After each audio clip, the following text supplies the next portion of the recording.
Muri yeZimbabwe tinokuchingamidzai zvekare kune chimwe chirongwa pano paZim Facebook Secrets and Confessions. Tadzoka zvekare nemamwe mamessages. Regedzai tibva tapinda mumamessages edu atadzoka takakubatirai. Message edu yekutanga yakamira sekudai so: hanzi makadi zvenyu mukoma, ndinokumbirawo kuti munge muchindiposterawo nyaya yangu makavigawo chitupa changu. Ndauyawo pano ndiine secret yangu iyo yandiinayo, saka ndine necklace iyo yandakapiwa namama vangu, asi necklace iyi ivo havana havo kuzondiudza kuti munhu akavapa necklace ainge ari murungu here kana kuti munhu mutema, nekuti vanoti pavakaenda kuHarare ndo pavakasangana nemunhu akavapa necklace vachizotanga kuitawo zvekuroya. Mai vangu vainge vari muroyi, vakazondibudira havo pachena, but even though tainge tichitozviona kuti amai vanoroya nekuti vaigara vachingopikira vamwe vanhu zvakaipa, including kunyange mafriends avo vaingofarira kana kuri kunzi kana uri friend yavo kana uchingouya kumba uchikumbira chikafu, munyu, mafuta, asi kana mukangoita kana wiki musingauye kuzokumbira kana hupfu hwekukodza sadza, amai vaingopika kuti mazuva ano kubva vanhu ava vari kudya vachiguta, ko zvadii zvambodhakwa vambouya mukoma. Zvechokwadi maitoona 2 days vanhu votouya nekakapu vati tatumwa namama kuti tinge tichizokumbira hupfu hwekukodza sadza. Amai vangu vainge vasinganyimi, asi zvavaiita vaiti kana munhu akauya kuzokumbira mukoma vaikwanisa kutanga vapfira mate mukapu vobva vachizononokora hupfu. Vaitoti munhu wose anenge auya pamba, kunyange ivo vari bhizi, vaitombosiya zvavanenge vachiita, ndivo vaienda kunopa munhu iyeye, hungava huri hupfu hwekukodza sadza, mafuta kana sauti. Kunyange amai vasipo taitozviziva kuti hatitotendedzwi kuti tinge tichipa vanhu zvinhu, vaitomirira kusvika mama vangu vadzoka, asi vanhu vazhinji vaisatozviziva kuti mama vangu ndo zvavainge vari, because vaiva munhu uya wekuti mukunoita zvinhu zvavo vaita vakawandira vachiita sekunge munhu anonzwira vanhu tsitsi chaizvo, asi vainge vasina munhu wavainge vachinzwira tsitsi. Amai vangu vakazoti vatanga kurwara ndo pavakabva vachizoti mwanangu, ndine necklace yangu yandiri kuda kuti ndige ndichizokupa.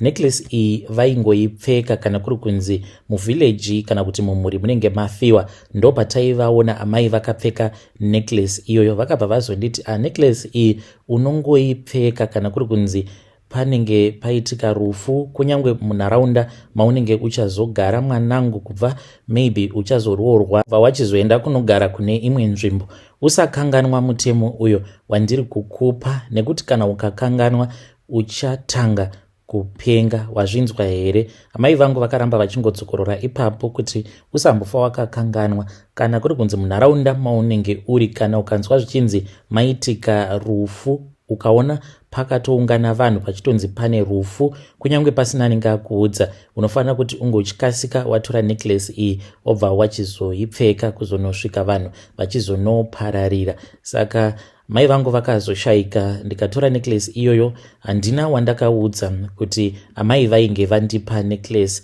Amai vangu vafa, takavaviga mune zvakanaka-naka, eniwo ndokubva ndachizotizira nekuda kwemasituations, because baba vangu vakabva vachizotora umwe mudzimai. Zvino amai nini ivavo vainge vatori nedambudziko hombe chaizvo. Vaiva munhu ainge achitiitira utsinye ende vachihurira baba futi on top of that. Saka ndainge ndava kungogara ndichinetsana navo amai nini nekuda kwezvose zvainge zvichiitika pamba, mabatiro avainge vachitiita uye zvekare nemabatiro avainge vachiita baba vedu takatarisa. Saka takaramba tichingonetsana. Ivowo baba semunhu ainge akadyiswa nemudzimai wake, baba vakabva vamira nemudzimai wavo ndokubva vachizondidzinga pamba, ndikabva ndachizotizirawo because ndainge ndisingatozivi kuti zvino ndoenda kupi. Saka ndakangotizirawo mukoma kune munhu wandainge ndisingatombodi. Takagarisana tikazvara mwana wedu 1. Pandakazobatira nhumbu yenumber 2 ndikaona kuti ndainge ndiripo pakuitiswa chete. Hama dzemurume dzainge dzisingatombondifarire. Murume wangu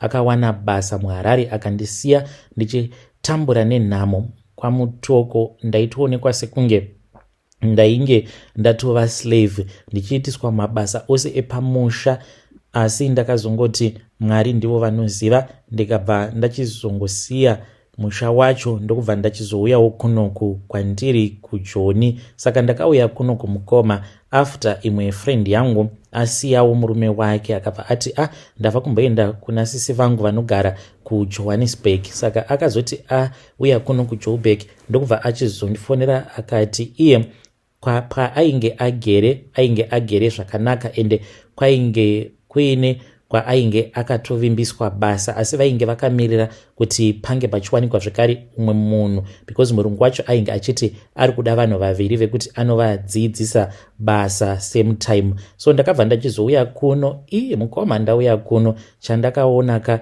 kana kuZimbabwe kunyange zvedu tichinzi tiri vanhu vanotambudzika, but kutori nawo mikuku zvekudaro. Ndakaona mikuku yandainge ndisati ndakamboona muupenyu hwangu hwose. Ndikauya ndikatanga kugara kunzvimbo kunonzi kuDiepsloot kuno kuJohannesburg. Ndakatobatsirwa nesister yefriend yangu, ndoda kuvatenda kunyange zvangu ndakazovaparadzira marriage yavo, because vakatanga kungotaurawo mashoko mushure mekunge vandibatsira, kwava kutanga kufamba vachiudza munhu wose kuti vainge vakandibatsira, zvinova zviri zvinhu zvakangondibhohwa. Ndikati saka vaida kuti ndiite sei? Vaida kuti ndivabhadhare here mushure mekunge vandibatsira? Saka ndo pakangotangira grudge, zvekare ndikazoita grudge nemunin'ina wavo. But uyo mukomanashi anondirwadza kufa kwake, because akarumwa nenyoka. Nyoka iyi ichimuruma akabva achizoita cancer paruoko rwake, but haana kana chaainge akambonditadzira. Ndainge ndisingatozvizivi kuti necklace iyi iyo inoshanduka kuita nyoka yakachizopanduka. Mukoma kunofiwa, ende dzimwe nguva panokwanisa kutongofiwa vanhu vakatoviga munhu wavo musingatozvizivi kuti panenge paita rufu. Saka nyoka iyi, sezvo ndainge ndakaudzwa kuti necklace iyoyo kana kuri kunzi munzvimbo mandinenge ndigere, kana kuri kunzi mukaitika rufu, ndinofanira kuti ndige ndichizotora necklace ndobva ndachizoipfeka, ndichitorara ndakaipfeka, kugeza ndakaipfeka, kuenda kubasa ndakaipfeka, ndisingaikururi, ndichizongoikurura chete kana kuri kunzi munhu wacho anenge avigwa. Handina kuziva kuti mustreet mandainge ndichigara mukoma makatoita funeral, ndokubva vanhu vatoviga munhu wavo. Handinawo kutozviziva kuti ndo zvakaitika. Saka nyoka iyi pari zvino yakapanduka. Nyoka iyi mukomanashi kudhara iyo zvayaiwanzokuita ndezvekuti kana ndiine munhu anenge anyanyisa kundirwadzisa sezvakaita murume wangu pandakazonzwa zvichinzi kuHarare ainge ava kugara noumwe munhu, yakauya ikabva yachizotaura neni ikanditi yainge ichida kuti ndinge ndichiitumidzira kwakariko kuHarare. Ndikati enda, asi murume wangu ndinomuda. Yasvika kuya yakanoruma murume wangu pasikarudzi yake zvekuti ainge ava kusakwanisa kurara nemudzimai wake, vakazonetsana, marriage yavo ichizoparara. But ndazouya kuno kumukoma yakabva yachizopanduka. Ndikutaura nezvenyoka, chikwambo chakapanduka. Hachina kana zvachinombondipa muupenyu, handina kana lake randiinaro. Ndinongorarama mukoma, upenyu hutongori normal, upenyu hunotongoraramwa nemunhu wose. Kana mukaposta nyaya yangu ndiziviseiwo, ndichange ndichizotevererawo ndiri mucomment section. Vedare ndo message iyo yandakatumidzirwa ichibva kuna vanzvadzi vedu. Hanzi I want to break from this chain of the devil. Ndotangira papi? Kune ng'anga here inokwanisa kuita reverse case iyi yandakasirwa namai vangu? Kana kuti ndoenda here kuchurch? Mapasta vanozozvigona here? Kana kuti ndongodzokera nayo necklace yacho ndongonoisiya pamusoro peguva ramama vangu? I do not want to harm anyone else. I want to be free. Hanzi dzimwe nguva ndinongomuka usiku ndotoudzwa kuti uchiri kurangarira kuti mukadzi uya akambokunyeya, akakunyeya achitaura zvakati nezvakati, saka ndipe mvumiro yekuti ndinge ndichienda kunomuruma. Kana ndikaramba ndakanyarara, hanzi inobva yangoti alright, ini ndava kutoenda kunomuruma, yotobuda. Hanzi ndinotoiona ichitobuda. Vamwe hanzi ndo vanongorwara zvekutorwara zvezviya zviri very serious, asi havasofe. Vari kuti ivo vanhu vakawanda vakashayika kuDiepsloot, hanzi vakafa nekuda kwenyoka yangu. Strange things indeed they do happen in this world. Unogarawo here kuDiepsloot, une zvimwe zvawakambosangana nazvo here, kana kuti urwere hwawakasangana nahwo hwahusina kunzwisisa, kana kuri kunzi zvakamboitika kwauri? Please do come to my inbox and then you share with me your own side of the story. Zvakangoma hazvo veduwe. Regedzai tibva taenda panyedu inotevera. Nyedu inotevera yakamira sekudai so. Hanzi makadi zvenyu mukoma, ndinokumbirawo kuti munge muchindiposterawo nyaya yangu makavikawo chitupa changu. Mukoma Nashe, imbwa yakaita usiku hwose ichifukunura guva ravatenzi vayo vainge vafa. Yakataura kuti ndinoda kuona kofini ravatenzi muridzi wangu.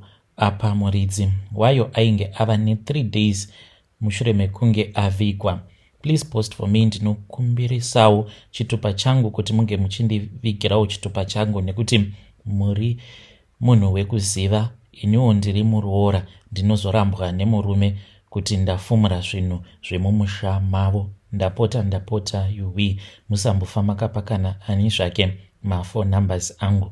Mukoma, inzwaiwo zvakaitika pamusha apo pandakaroorwa. Inini ndiri kugarawo muno muSouth Africa kunonzi kuPretoria West, asi kumusha kwemurume wangu ndichangokuti kumadziva kurasisa vavengi. Inini kubva pandakaroorwa handina kumbobvira ndakagara kumusha kwemurume wangu zvenguva refu, nekuti inini nemurume wangu takawanana muno muJuni, saka tose taishanda kumusha taiwanzo kuenda once a year pamaholidays. Amwene vangu ndivo vaigara voga, vatezvara vangu vainge vakafa ndisati ndamboroorwa pamusha uyu. Mukoma Nashe, chakandishamisa ndechekuti ndichisvika pamusha apa vamwene vangu vainge vaine imbwa yavo.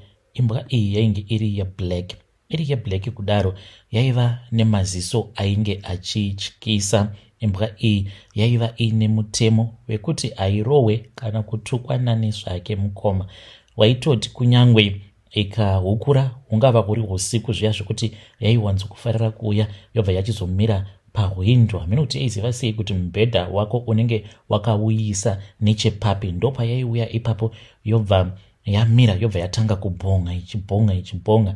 Paya paunenge wamuka yobva yatanga kuti ichihukura, kana kuita zvekuti usiku hwose isingazorore. Zvino waizoti kana ukaidzinga mangwana acho makuseni paisatodyiwa rinopisa, vamwene vangu vanenge vakaita kugumbuka, vakaita kutsamwa, vachitopopota kuti ndiani akarara achinditukira imbwa yangu. Ndiyo yainge iri best friend yavamwene vangu. Yaiti panenge paina vamwene vangu ndipo painenge iri. Kana kuchechi yaitovaperekedza, yaitozivikanwa imbwa iyi kuti musi wesvondo inotoendawo kuchechi navamwene vangu. Yaingogara zvayo iri panze yakavamirira kuti vange vachizobuda, yobva yachizodzoka navo. Semuroora handina kumbozviisa mumusoro. Iniwo pandakangoona ndichipopoterwa ndichimboitirwa mamudhu navamwene vangu, ndakabva ndangozivawo kuti paimbwa yavo hautambiripo. Chaindinetsa ndechekuti ndaiti ndikaita mwana Mukoma Nashe, mwana uyu ndaizoti kana ati kurei aibva achizofa. Ndo zvinhu zvakatanga kundirwadza izvozvo kuti kuchiko chiri kumboitika kwandiri. Mwana ongorwara zvezuva rimwe chete, mwana ototi tasa, ototi zii, obva atofa. Toenda naye kumusha tonomuviga, asi taizonzwa mashoko ekuti kune imbwa dzinoendako kumakuva dzichifukunura makuva, asi imbwa idzi hakuna aikwanisa kudziona dzichifukunura. Taitomborara takarindira tichida kudziona imbwa dzacho idzodzo kuti inenge iri 1 here kana kuti dzinenge dzakawanda. Asi chaizongoitika ndechekuti maingobatwa nehope. Pane pamwe patakatomboisa zvedu moto panze, because kana uri pachivanze chepamba pevabereki kumakuva unenge uchitokuona.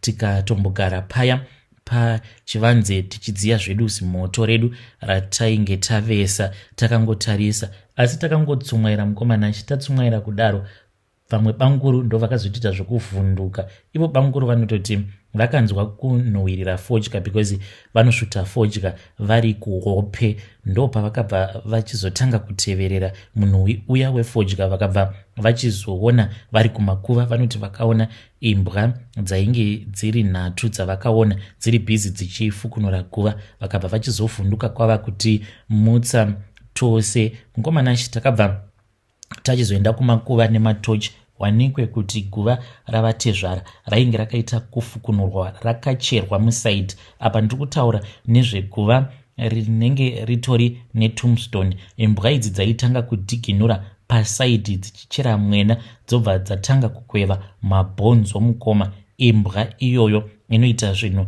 zvakadaro, asi imbwa dzacho dzainge dzisingatombowanikwi. Taishaya kuti wacho ainge achimbotumidzira imbwa idzodzo ainge ari ani. Ndairwadzwa mukoma ndichiona makuva evana vangu akafukunurwa. Saka ndakamboti kune murume wangu ngatifambei, asi vairamba vose, vaitongoti isu hatite zvekufamba. Saka zvakazoitika mukoma ndezvekudai. So last week mukoma, mashura chaiwo, vamwene vangu vakazoshaika. Vashaika kudaro semunhu ainge akura, vainge vava ne88 years. Saka isusu sevaroorawo tainge titoripowo panhamo, asi mumwoyo ndakatofara ndiri kukunyeperai patakafonerwa tichiudzwa kuti vamwene vainge vashaika. Ndisu futi takazopedzera kuzobva panhamo iyi. Saka zvakazoitika mukoma ndezvekuti vamwene vangu vavigwa, painge paine 3 days vavigwa kudaro. Imbwa yavo yakarara usiku hwose ichifukunura guva ravamwene vangu, isusu tainge takarara. Saka sevaroora takamukira kuseni tichida kuita mabasa epamusha. Ndaiva naamai guru vangu, mukadzi wemukoma wemurume wangu. Ndakanzwa ruzha ruchibva kuguva ravamwene vangu. Guva iri harisi kure nemusha sezvandakuudzai, vakavigirwa padhuze nedzimba dzavo. Saka patakanzwa noise iyi ndipo patakaswedera padhuze neguva ravo, takaona mashura mukoma. Imbwa yavamwene vangu yainge yafukunura hafu yeguva ravamwene. Saka takazomhanya tikamutsa varume vedu, vakatanga kuda kumhanyisa imbwa iyi ichisioneke. Vainge vachida kuirova. Imbwa iyi ndipo payakataura semunhu chaiye. Yakaburitsa mashoko ekuti ndisiyei mhani, ndisiyei, ndikuda kuona pane kofini remuridzi. Zvinhu kana zvichiitika, zvinhu zvechivanhu zvinongoitika nedzimwe nzira dzekuti munotoshaya kuti asataura ndiani. Voisi mukoma, takangonzwa voisi remunhu akatotaura richitongoti ndisiyei, ndikuda kuona pane kofini remuridzi wangu. Saka chiitiko ichi pachakaitika, vanhu ndopa vakazobvuma kufamba, because kubvawo muchiberekerwo changu handisati ndakambona imbwa inotaura, let alone kufukunura makuva. Nekuti ipapo mukoma ndakatoti kumurume zviri nani kuti tirambane. Saka pakufamba ndipo patiri kubata nhau yekuti amwene vangu vainge vari muroi, ndivo vainge vakapedza vanhu mumusha mandakaroorwa. Imbwa yavo chitori chikwambo ndiye ainge ari murume wavo. Saka pari zvino ndipo pachiri pakamira nyaya iyi. Saka pane muprofita watakawana uyo akabata nhau yekuti atezvara vangu havana kuzorora, hanzi vari mumabhanana mugadheni ravamwene vangu vainge vakachinjwa kuitwa chikwambo, ndicho chaitidyira vana vedu. Saka apa pakuzoti mumabhanana ndopava kunetsa mukoma Nashe. Pane vamwe banguru avo vakataura mugurupu vakati iye wacho achada kumatema mabhanana iwawo ndiye wandichada kuona, iye munhu ndinomukadzi kashanu. Saka hatichaziviwo nekuti zvakanzi anofanira kuti anga achizotemwa mabhanana iwawo, pobva pachizofukunurwa. Muprofita uyu ari kuti vatezvara vakagadzirwa nedzimwe nzira dzekuti havana panzvimbo 1 pavanogara. Saka pakuzonochera paya anokwanisa kuzochera nepasiripo. Vanzvengesewa vatonzi chibva ipapo chienda pakati. Saka akati tichatema mibhanana yose, ivo havabudi mumibhanana because patori neorchard yakakura yemibhanana. Saka vakati tikatema mibhanana iyoyo then tobva tachizotanga kuchera. Tichingochera hanzi tinovabata chete, tobva tachizovasunungura vakwanise kuzorora. Mweya wavo ndo uri kushandisiwa. Kana mukaposta nyaya yangu makaviga chitupa changu, muzongondisivisawo, iniwo ndichange ndichizotevererawo ndiri mucomment section. Hei, muri yeZimbabwe ndo message iyo yandakatumidzirwa ichibva kuna muroora uyo, ichibva kune muroora uyo. Ngatizamei kuti tinge tichitaura naye muroora uyu mucomment section. Zvakangooma hazvo veduwe, hanzi ndava kutongokuudzaiwo masikireti emumhuri ya kana kuri kunzi unenge uri muroorawo uine zvimwe zvinhu zvaunenge wakaona pekutoti wakatoona kutoti apa pakaipapa, please uya nenyaya idzodzo tombokurukura tozoposta nyaya dzacho panapa pachannel yedu. Ngatisanganei zvekare mune zvimwe zvirongwa zvinotevera.